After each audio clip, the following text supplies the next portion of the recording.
Hey everybody, Adam here with Hometown Acres. Welcome back. Today we're going to be making a pretty cool project in the wood shop, and I think it could be the beginning of a very lucrative side hustle.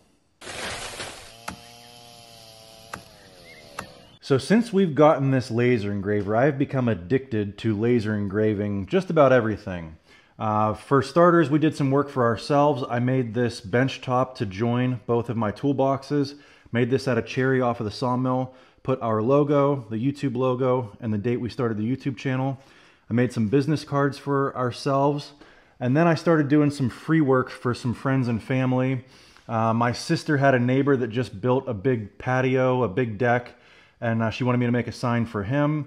My neighbor recently retired and he's got a bit of a vulgar vocabulary, so I made him a happy retirement sign. My buddy moved into a new house. I made him a housewarming gift with their name, you know, kind of a monogrammed with the date that they got married. My other neighbor has an old historic cabin that he completely rebuilt from the ground up, and we made him a logoed sign to kind of commemorate the history of the cabin and the house that he lives in. And today's no different. We're going to be doing another free project for a friend of ours, and I think it could honestly be huge in this area. We live in Pennsylvania and people love deer hunting in this area, and you have pretty much two options when it comes to, you know, if you get a nice buck, you can take it to a taxidermist and get it mounted and stuffed, or what people do is this, they call this a European mount, where basically you boil the skull, remove all of the fur and, you know, any meat or any flesh that was on the skull, and then you're left with this, and it looks kind of Western, very cool. But then the question becomes, how do you mount it? And that's where I think there is a huge opportunity for a side hustle here. With the total number of hunters we have in a very concentrated area right around us, and all of the equipment we have, I think we are perfectly set up to do this type of work. We've got the sawmill, so we can make our own material for the mounting plate. Then we've got the woodworking shop that we can go ahead and finish the wood, so we can make live edge slabs, then bring it to the planer, get it all smoothed out, and then we've got the laser engraver to make a custom mount for somebody that's really going to tell the story of the hunt. And that's what I want to do here today, is show you guys. I've got a pretty cool idea for how we're going to mount these antlers. So to save some time, I went ahead and pre-planed this cherry slab, but just to give you an idea, these were milled about 3 years ago, 1 inches thick. This is what they look like after they sit outside and air dry for a couple of years. But then this is what they look like when you run them through the planer and get them all cleaned up. That's the planer right there. We have a 20-inch planer, which allows us to do most of the live edge stuff that we're going to get into here in the woodworking shop and creating mounts for people.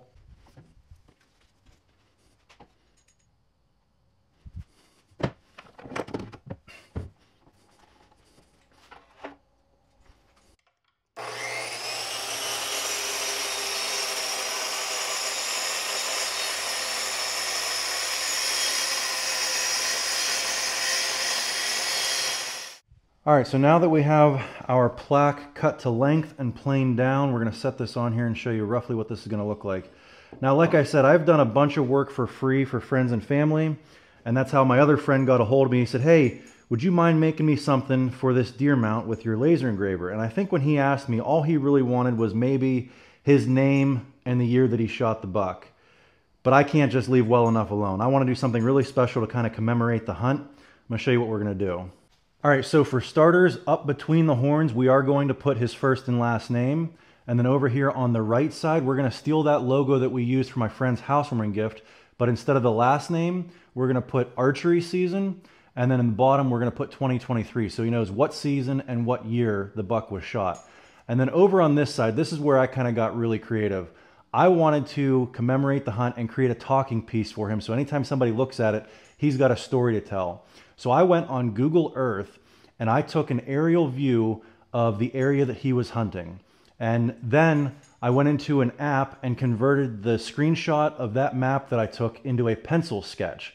And then from there, I spent probably 6 hours photoshopping that pencil sketch to make it look like something that was legible and readable that you could use. But it gave me a good base for where all of the heavy landmarks were. Now, this map isn't going to mean anything to probably anybody else except for him.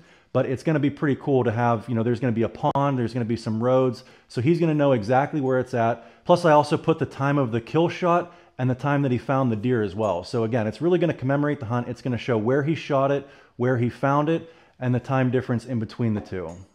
Okay, so we went ahead and took some measurements to make sure we're going to be engraving where we want to be, and now we're going to go ahead and frame out where the engraving is going to be. This is basically just a dry run to show where the outline is going to be, and so I can already tell right there we need to move it a little bit up and to the left.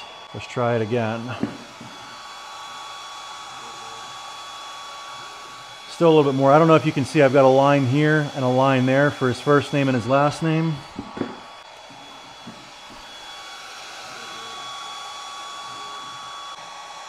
I think that looks pretty good there. Let's go ahead and put our safety glasses on and fire her up.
All right, so now all the engraving is done. Now we just need to go through and give it a light sanding to give it a nice finish, and also to take off all the pencil marks that we put on here to kind of center our 3 different engravings. Also, one thing that I'm not terribly fond of on that longer 30-watt laser engraver, and I don't know if it's just a setting somewhere that I need to adjust, but you can see as the laser travels, it's moving very quickly through the center, and then it slows down towards the edges because it's going to stop and turn around and go back the other way. And what that causes is it's actually burning a little bit hotter on the sides as it's traveling back and forth. It's going real fast through the center and then slow and letting that laser focus more on these areas. And so what then I have to do is go through and sand those areas down a little bit to get rid of those over burn marks. Not a big deal, but I do know Kyle from Spicer Designs has told me his laser engraver that he has does not do that. So just something to be aware of.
All right, now for the moment of truth. Let's see how we did.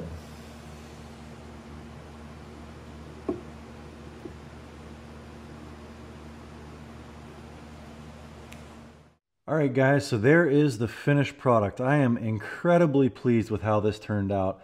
A laser engraver is an incredible tool. I mean, the amount of detail that you're able to achieve. So I know this map isn't going to mean anything to you guys, but this is a little ATV trail that runs back through the woods. There's a little pond there. There's an apple orchard, which is where he shot this deer. And then to be able to add the little hoof prints to show where the deer went from the time it was shot to where he found it dead. And then all of the fields and the trees. And I'm just very happy with how that map turned out. I thought that was a really good idea to add to tell the story of this guy's hunt. And it's something that he'll be able to hang on the wall anytime somebody looks at it. He'll be able to tell the story about, oh, it was just getting dark and yada, yada, yada. You know, the whole 9 yards. Everybody's got a fishing story. Everybody's got a hunting story, right? And then you've got, you know, the archery season 2023 with the antlers and the mountains and the trees and the deer. And then his name there, front and center. The largest thing that you see when you look at it is his first and last name. All right, so like I mentioned before, I think this could be a seriously lucrative side hustle. And it wouldn't be all year round. It would just be seasonal during the hunting season. But given the concentration of hunters we have here in northwestern Pennsylvania, and the fact that you really only have one other option besides doing something like this, and that is a shoulder mount. You know, you take it to a taxidermy and they stuff it, and you're looking at $500–600 for something like that. And typically, you know, you're waiting about a year to get your deer back, whereas I did this in a day. Now, I'm sure if they started piling up, I'd probably have, you know, 2, 3, 4 week lead time, but it certainly wouldn't be a year. The turnaround on this has to be much quicker than actually, you know, what a taxidermist does to do a shoulder mount. So I think this would be significantly cheaper. Like I said, I'm doing this for my friend for free, so I'm not really sure what I would charge for this. Let me know in the comments below if you are a hunter, what you would pay for something like this, keeping in mind the amount of customization that goes into this. You know, the name and this, that can be tweaked very easily. I can change archery season to rifle season or the year or the name. That's easy. The map is what took me the longest. Like I said, I probably have about 6 hours in Photoshop manually making that map. And it would also be something that I'd probably have to sit down with somebody and have them explain to me exactly what happened and any key landmarks that they want kind of highlighted. Like in this one, when I showed you earlier, I had the pond in there. That's kind of a key landmark for that area that he was hunting at. But I'd be curious to see what some of you hunters out there would be willing to pay for something like this versus a $500 or $600 shoulder mount. Now, as I said before, this is probably the 5th or 6th custom engraved something that I have made for friends and family. And I think the biggest thing with doing this stuff, one, I'm still learning how to do all this. I mean, I've only done less than a dozen engravings, so I'm still learning, and I'm not going to charge somebody while I'm still learning. But there is going to be a point where there's going to be a payback on stuff like this because, you know, Wayne, as he has this in his house and he's got his hunting buddies that come over, they're going to look at that and go, who'd you have do that? And that's just going to drum up business for me for customers that I can then charge down the road. And my sister's neighbor, you know, with his deck sign that I made for him and any of the other free stuff that we've sent out, you know, those people are going to put them in places where their friends and family are going to see it and they're going to ask, who did that for you? I'd like to get something like that made. So that's the whole thought process here. Sometimes you got to lose a little bit of money up front to make money later on down the road. Anyway, I hope you guys enjoyed this one. If you did, give us a big thumbs up, click that subscribe button, and we'll catch you on the next one. Thanks for watching.